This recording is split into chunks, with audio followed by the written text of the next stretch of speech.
रामपुर नाम के एक छोटे से गांव में मोहन नाम का एक गरीब लड़का रहता था। उसके परिवार में उसके साथ उसके बूढ़े माता पिता रहते थे। सोहन का परिवार बहुत ही गरीब था। उनके पास ना तो कोई जमीन थी, नहीं खाने के लिए कोई साधन था। सोहन दिन भर मजदूरी करता और उससे जो कुछ भी कमा पाता उसी से अपने पूरे परिवार का पेट भर लेता। यह देखकर सोहन के माता पिता बहुत दुखी होते। हमारे पास ना अपना घर है और ना ही अपनी कोई जमीन। हमारा बेटा दिन भर दूसरों के खेतों में मजदूरी करता है और उसके बदले भी उसे बहुत कम पैसे मिलते हैं। हम दोनों अपने बेटे पर बोझ बन रहे हैं। परेशान मत हो रीमा, हमारा बेटा बहुत मेहनती है, भगवान सब देख रहा है। सोहन ने कभी किसी के साथ गलत नहीं किया, वह ईमानदारी से मेहनत करता है। उसने बचपन से बहुत परेशानियां देखी हैं, पर उसने कभी हार नहीं मानी। एक दिन हमारा बेटा भी बहुत धन कमाएगा और उसकी सारी परेशानियां दूर हो जाएंगी। सोहन हमेशा सोचता था कि आज भले ही उसकी किस्मत उसका साथ ना दे रही हो, पर उसे यकीन था कि अगर वह मेहनत करता रहेगा तो एक दिन उसका भाग्य भी बदलेगा और उसकी सारी परेशानियां खत्म हो जाएंगी। एक दिन सोहन लालाराम जमींदार के खेत पर काम कर रहा था। लालाराम पास के एक पेड़ के नीचे बैठा था। सोहन अपने काम में लगा हुआ था। तभी उसने देखा कि लालाराम बहुत ही उदास है और गहरी चिंता में डूबा हुआ है। लालाराम को उदास देख मोहन तुरंत लालाराम के पास गया और बोला, क्या हुआ मालिक, आप बहुत उदास लग रहे हैं। मुझे ऐसा लग रहा है जैसे आप किसी गहरी चिंता में हैं। कुछ हुआ है? मुझे बताइए, क्या पता मैं आपकी कोई सहायता कर सकूं। सोहन की बात सुनकर लालाराम को गुस्सा आ गया और वह सोहन से गुस्से में बोला, अरे तू मेरी क्या सहायता करेगा? तू खुद अपनी सहायता कर सकता है क्या? अगर तू किसी की सहायता करने के काबिल होता तो क्या तुझे 2 वक्त के खाने के लिए आज मेरी जमीन पर काम करने की जरूरत पड़ती? चल यहाँ से जा, अपना काम कर और मुझे परेशान मत कर। सेठ जी, ऐसा नहीं है, यह सब वक्त वक्त की बात है। सब किस्मत का खेल है और इंसान को अपनी मेहनत पर विश्वास रखना चाहिए। आज भले ही किस्मत मेरे पक्ष में ना हो, लेकिन अगर मैं ईमानदारी और लगन से मेहनत करता रहूंगा तो किस्मत भी एक दिन मेरी तरफ झुक जाएगी। मेहनत और धैर्य से तकदीर के दरवाजे खुलने में देर हो सकती है, लेकिन मेहनत कभी बेकार नहीं जाती। मोहन की बात सुनकर लालाराम बहुत प्रसन्न हुआ। अरे सोहन, तेरे विचार तो बहुत अच्छे हैं। तेरी बातें सुनकर मन को एक सुकून सा मिला है। इतनी परेशानियों में भी तू अपनी जिंदगी खुश होकर काट रहा है। सेठ जी, यह सब मेरे पिता की सीख है। जब भी मैं किसी चीज के लिए अपने पिता से जिद करता था तो मेरे पिता हमेशा मुझे यही समझाते थे, बेटा सोहन, हमारे पास इतना धन नहीं है कि मैं तेरी हर इच्छा पूरी कर सकूं, लेकिन एक बात हमेशा याद रखना, जिंदगी भी मौसम की तरह होती है। कभी यह धूप की तरह खुशियों से भरी होती है, कभी ठंड की तरह कठिनाइयां लाती है और कभी बारिश की तरह परेशानियां आती है। लेकिन जैसे हर मौसम बीत जाता है वैसे ही जिंदगी के मुश्किल हालात भी गुजर जाते हैं। बस धैर्य और हिम्मत बनाए रखना जरूरी है, क्योंकि एक दिन सब कुछ ठीक हो ही जाता है। अरे वाह, लगता है तेरे पिता बहुत ही नेक इंसान है। किसी दिन मैं भी उनसे जरूर मिलूंगा। मालिक, क्या हुआ है? आप एक बार मुझे साफ साफ बताइए, क्या पता आपकी परेशानी का कोई हल मिल ही जाए। अरे सोहन, मैं एक बहुत बड़ी परेशानी में फंस गया हूँ। मुझे अपनी परेशानी का कोई भी हल नजर नहीं आ रहा है। सेठ जी, एक बार मुझे बताइए तो क्या पता आपकी परेशानी का कोई हल निकल ही जाए। सोहन, हमारे गांव में मेरे पिता की एक पुश्तैनी जमीन थी जो काफी पीढ़ियों से हमारे पास थी। उस पर मेरा और मेरे भाई का हक है, पर हमारे गांव के ही 2 बाप बेटों ने उस पर कब्जा कर लिया है। मैं पुलिस थाने में केस दर्ज कराने की सोच रहा था, लेकिन गांव के बहुत बड़े बड़े लोग उनके साथ हैं। मैं कितनी भी कोशिश कर लूं, लेकिन मैं उन लोगों का कुछ नहीं बिगड़ पाऊंगा।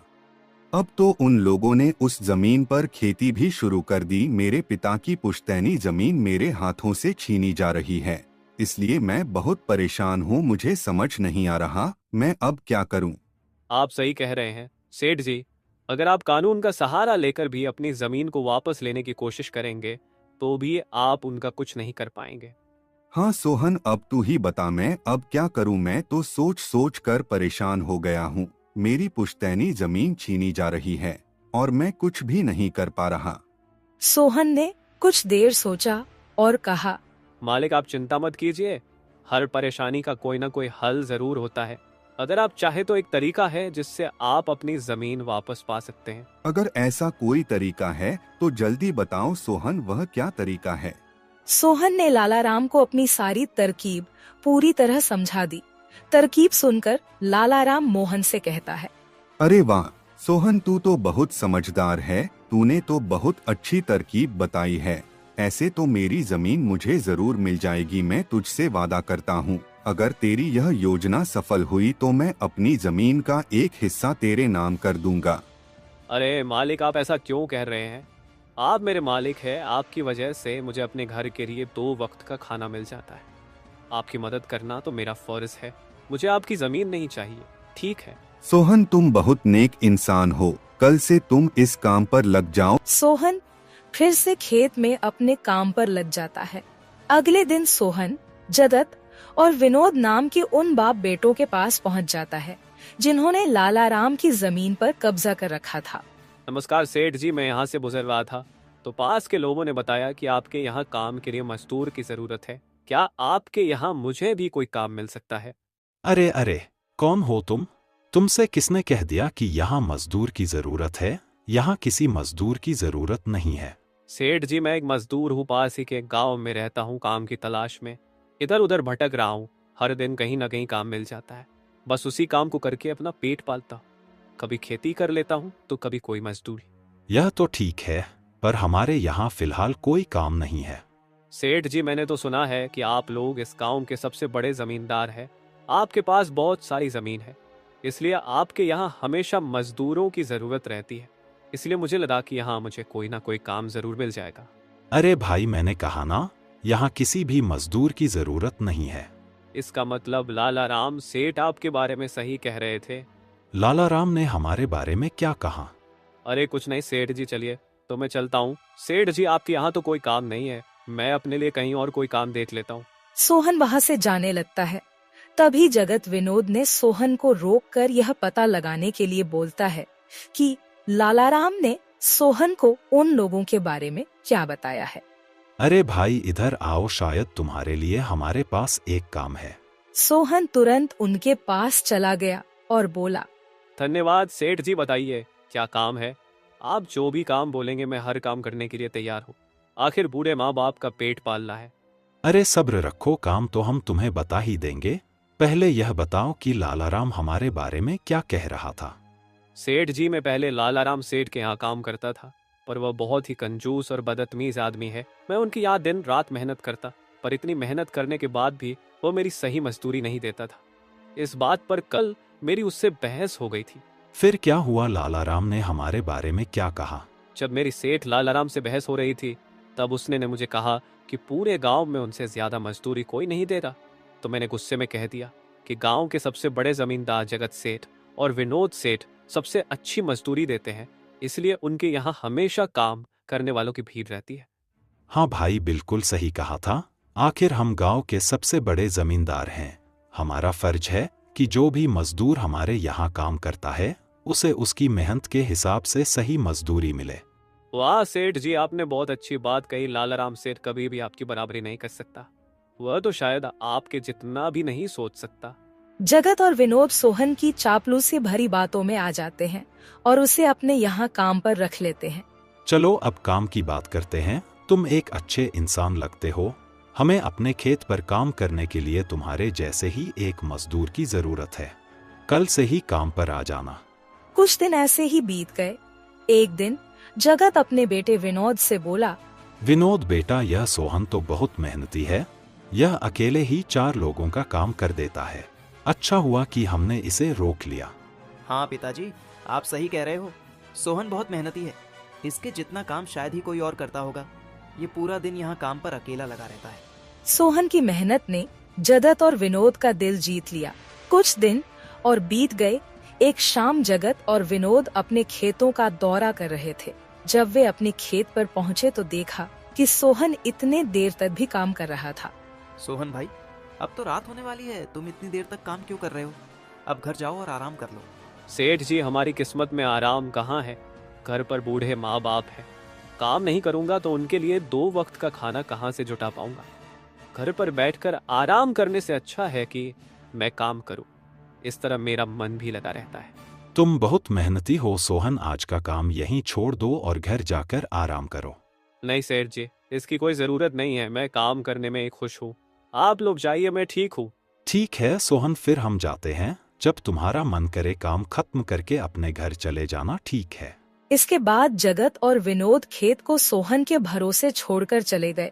अगली सुबह जब विनोद और जगत अपने खेत पर लौटे तो देखा कि वहाँ पुलिस खड़ी है। पुलिस को देखकर दोनों दौड़ते हुए आए और पूछा, क्या हुआ थानेदार साहब, आप यहाँ क्या कर रहे हैं? क्या यह जमीन तुम दोनों की है? हाँ थानेदार साहब, यह जमीन हमारी है, हमारे पास इसके कागजात भी हैं। फिर तो तुम दोनों को ले जाकर जेल में डालना ही पड़ेगा। यह क्या कह रहे हैं थानेदार साहब, हम कुछ समझे नहीं, आप क्या कहना चाह रहे हैं? अभी तुम दोनों बहुत अच्छे से समझ जाओगे, वह देखो तुम्हारी जमीन से क्या निकला है। थानेदार के कहते ही दोनों बाप बेटे जब पलट कर देखते हैं तो वहाँ उनकी जमीन में एक लाश दबी हुई थी जिसमें सिर्फ कंकाल बचा था। यह देखकर दोनों बाप बेटे डर जाते हैं। थानेदार साहब, यह किसकी लाश है और यह हमारे खेत में कहाँ से आ गई? अब बहाने मत बनाओ, पहले लोगों को मारो फिर उन्हें अपनी जमीन में गाड़ दो, और अब कह रहे हो कि यह क्या है? नहीं थानेदार साहब, हमें नहीं पता कि यह सब क्या है। यह लाश यहाँ कैसे आई, हमें कुछ नहीं पता। अब झूठ मत बोलो, अगर फांसी नहीं हुई तो कम से कम तुम दोनों को उम्र कैद की सजा तो जरूर मिलेगी। फांसी और उम्र कैद की बात सुनकर दोनों बाप बेटे डर गए और थानेदार के सामने गिड़गिड़ाने लगे। थानेदार साहब, हम इस लाश के बारे में कुछ नहीं जानते, हमें नहीं पता यह लाश किसकी है और इसे यहाँ कौन गाड़ कर चला गया। इस मामले से बचने के लिए दोनों ने कुछ तरकीब सोचनी शुरू की। तभी सोहन वहाँ आ जाता है। अरे सेठ जी, यह पुलिस यहाँ क्यों आई है? क्या हुआ है? सोहन देखो, पता नहीं कहाँ से हमारी जमीन में यह कंकाल आ गया है। मालिक, यह कंकाल यहाँ कहाँ से आ गया? ये तो बहुत गंभीर बात है। हाँ सोहन, पता नहीं यह कंकाल यहाँ कहाँ से आया है और थानेदार साहब को लगता है कि इसे हमने यहाँ मारकर गाड़ा है। अब तू ही कोई उपाय सोच जिससे हम इस परेशानी से बच सके। तीनों को आपस में खुसर फसर करते देख थानेदार ने कहा, अब कोई तरकीब मत बनाओ, तुम दोनों बाप बेटों में से कोई एक तो जरूर जेल जाएगा। अब तुम ही तय करो जेल कौन जाएगा। थानेदार साहब, थोड़ा सा समय दीजिए, हम तय कर ले कि जेल कौन जाएगा। मैं बस 5 मिनट देता हूँ, जल्दी से फैसला करो कौन जाएगा जेल। सोहन, जगत और विनोद थोड़ी दूरी पर जाकर बात करने लगे। देखो मालिक, दोनों के फंसने से अच्छा है कि कोई एक फंसे। अब सोचिए कौन जाएगा। हम दोनों में से कोई भी जेल नहीं जाना चाहता। सोहन भाई, कोई उपाय सोचो जिससे हम दोनों इस मुसीबत से बच सके। मालिक, एक बात कहूँ, इस कंकाल को देखकर ऐसा लगता है कि इसे काफी महीने पहले जमीन में दबाया गया होगा। जगत फांसी की बात सुनकर पहले ही डर गया था और सोहन की बात सुनते ही उसने फटाफट पूरी कहानी सोहन को बता दी। देखो सोहन भाई, सच कहूँ तो यह जमीन हमने कुछ महीने पहले ही लालाराम से हड़प ली थी। विनोद की बात सुनकर मोहन ऐसा दिखाने लगा जैसे उसे कुछ पता ही ना हो। क्या क्या कहा मालिक आपने? ये जमीन हड़पी थी, मुझे कुछ समझ नहीं आ रहा, जरा साफ साफ बताइए। जगत ने जमीन हड़पने की पूरी कहानी सोहन को बताई। पूरी कहानी सुनने के बाद सोहन ने कहा, मालिक, मेरे पास एक तरकीब है जिससे सांप भी मर जाएगा और लायत ही भी नहीं टूटेगी। जल्दी बताओ सोहन भाई, क्या तरकीब है? तरकीब बताने से पहले मुझे यह बताइए कि आप लोगों के लिए क्या ज्यादा जरूरी है, यह जमीन या आप दोनों की जान? सोहन, इसमें पूछने वाली कौन सी बात है? हमारे लिए जमीन से ज्यादा हमारी जान प्यारी है। तो एक काम कीजिए मालिक, आप सबसे पहले जाकर थाने आर को बताइए कि यह जमीन सेठ लालाराम की है। आप उनसे बोलिए कि हमने तो कुछ महीने पहले ही यह जमीन बस काम करने के लिए उनसे ली थी, बाकी का काम मैं संभाल लूंगा। अरे सोहन, लेकिन इससे तो हमारी जमीन हमसे छिन जाएगी, फिर क्या होगा? नहीं मालिक, शायद आप मेरी तरकीब समझ नहीं पाए। जब आप थानेदार को बताएंगे कि यह जमीन सेठ लालाराम की है तो पुलिस किसे गिरफ्तार करेगी? सेठ लालाराम को। और जब लालाराम जेल चला जाएगा तब आप लोग फिर से जमीन पर कब्जा कर सकते हैं। इससे आप लोग भी जेल जाने से बच जाओगे और जमीन भी आपके ही के पास रहेगी। सोहन की तरकीब सुनकर दोनों बाप बेटे दंग रह गए। वाह सोहन भाई, तुम तो बहुत होशियार हो। आज तक तुमने हमें अपने काम से खुश किया था, अब तुम्हारी बुद्धि हमारी जान भी बचाएगी। इसके बाद तीनों थानेदार के पास गए और मोहन ने जो कुछ कहा था वही बात दोनों बाप बेटे थानेदार से कहने लगे। थानेदार साहब, यह जमीन हमारी नहीं है। हमने कुछ महीने पहले ही काम करने के लिए यह खेत लालाराम सेठ से लिया था। वह जब खुद फंस गए हो तो अब किसी और को फंसाकर अपनी जान बचाना चाहते हो ना? साहब, अगर आपको हमारी बात पर यकीन नहीं हो रहा तो आप सोहन से पूछ लीजिए। वह हमारे साथ बस कुछ दिनों से ही काम कर रहा है। इससे पहले वह सेठ लालाराम के यहाँ काम करता था। बोलो सोहन, यह जमीन किसकी है? थानेदार साहब, ये जमीन सेठ लालाराम की है। जगत सेठ और विनोद सेठ ने तो बस कुछ समय से इस जमीन पर खेती कराना शुरू किया है।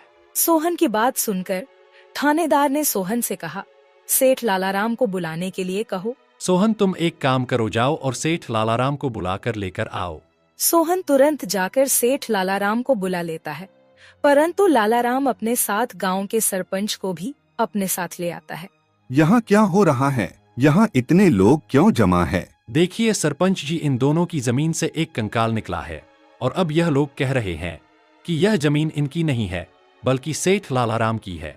थानेदार ने सरपंच जी को पूरी कहानी सुना दी। अपने आप को फंसा देख जगत ने सरपंच से कहा, नहीं सरपंच जी, यह जमीन हमारी नहीं है। हम यहाँ बस कुछ समय से काम कर रहे हैं। आप हमारे मजदूर मोहन से पूछ लीजिए। हाँ थानेदार साहब, यह जमीन सेठ लालाराम की है। मैं कैसे मान लूं कि यह जमीन लालाराम की है? हमारे यहाँ का थानेदार तो कह रहा था कि इस जमीन पर कोई केस चल रहा है और इस जमीन पर तुम्हारा कब्जा था, और अब तुम कह रहे हो कि यह जमीन लालाराम की है।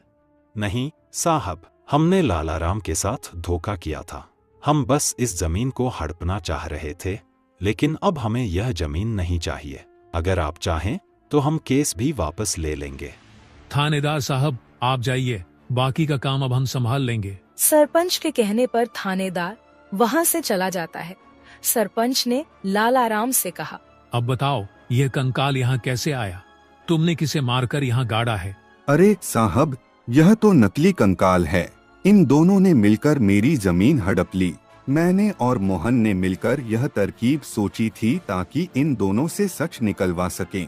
लालाराम की बात सुनते ही दोनों बाप बेटों के पैर तले जमीन खिसक गई। यह हम दोनों की साजिश थी, इन लोगों के मुंह से सच निकलवाने के लिए। सोहन को इस योजना में शामिल देखकर दोनों बाप बेटों को समझ आ गया कि यह सब सेठ लालाराम और मोहन की मिली भगत थी।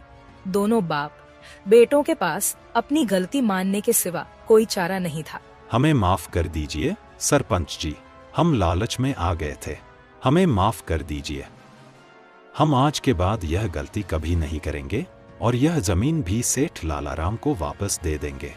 जगत और विनोद दोनों सरपंच और सेठ लालाराम से माफी मांगने लगे। दोनों को इतना गिड़गिड़ा देख लालाराम ने उन्हें माफ कर दिया। सरपंच ने भी उन्हें जेल नहीं भेजा और सेठ लालाराम ने अपना केस वापस ले लिया। लालाराम के केस वापस लेने के बाद सरपंच जी भी वहां से चले जाते हैं। धन्यवाद सेठ लालाराम जी, आपने हमें माफ कर दिया। आज के बाद हम ऐसी गलती कभी नहीं करेंगे। ठीक है जगत, कोई बात नहीं, मैंने तुम्हें माफ किया। बस याद रखना कि एक जमीन के टुकड़े के लिए तुम अपनों के साथ कभी गलत नहीं करना। बुरे समय में तुम्हारे अपने ही तुम्हारे साथ खड़े होंगे। जमीन का क्या है, कभी मेरी तो कभी तुम्हारी। आखिर में सेठ लालाराम ने सोहन को जमीन का एक हिस्सा दे दिया और उसे जमीन का मालिक बना दिया। सोहन, जैसा कि मैंने वादा किया था, जिस जमीन पर तुम काम कर रहे थे, आज से वह जमीन तुम्हारी है और अब तुम उसके मालिक हो।